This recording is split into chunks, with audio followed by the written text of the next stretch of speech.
lifestyle inflation. Now, this stems originally from Epicurean philosophy, believe it or not. But the reality is, happiness comes from relative improvements and achievements, like in my opinion, for me at least, and for most people, whether they admit it or not. It's achieving goals and improving your situation. That's what makes you happy. That's what most people try to achieve. Now, if you get things easy or you get used to a certain way of living, that becomes your new baseline, right? So the only way to increase your happiness further is to go further, improve your lifestyle even more.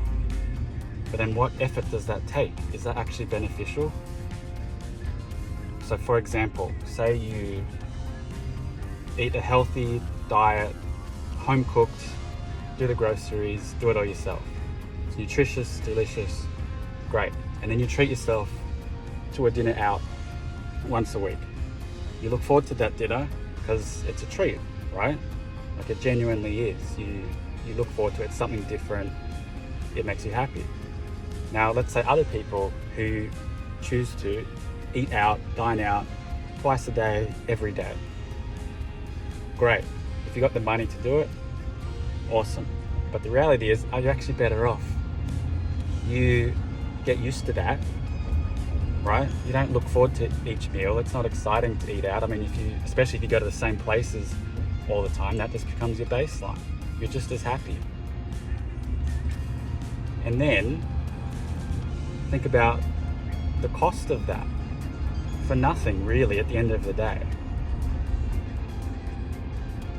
So just think about, is upgrading your lifestyle permanently actually worth it?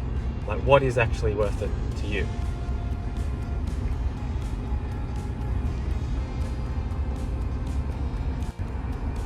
It's similar to caffeine, energy drinks, coffee, right? It is a drug, and you get used to it. At first, when you have a coffee for the first time and you get that caffeine hit, or Coke or Pepsi or whatever, it's fantastic. You feel great. You feel euphoric off one cup. And if you do that every day, after about a week, you want to try 2 cups, 2 shots. Then you get used to that.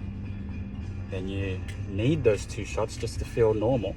And then if you try and not take those 2 shots, you feel like shit. So now you're just addicted, really. And now you've got the cost of those 2 shots. Then you might be tempted to go to 3. And I've been through this. It's the same with pre-workouts, all that. Like you require it for a good workout when before you didn't. It's the exact same thing. That is lifestyle inflation as well. But playing with pharmacology and what you put in your body. It's similar to food, but obviously caffeine has innate addictive qualities, and it does apply to drugs. It applies to alcohol. If you drink alcohol every week, you just become accustomed to that feeling. Got to get drunk, and then it takes 30 days to make a habit. If you keep doing the same thing for a month, you just become used to it. It's very hard to break it. With anything, you spend more money on anything, it's very hard to go back.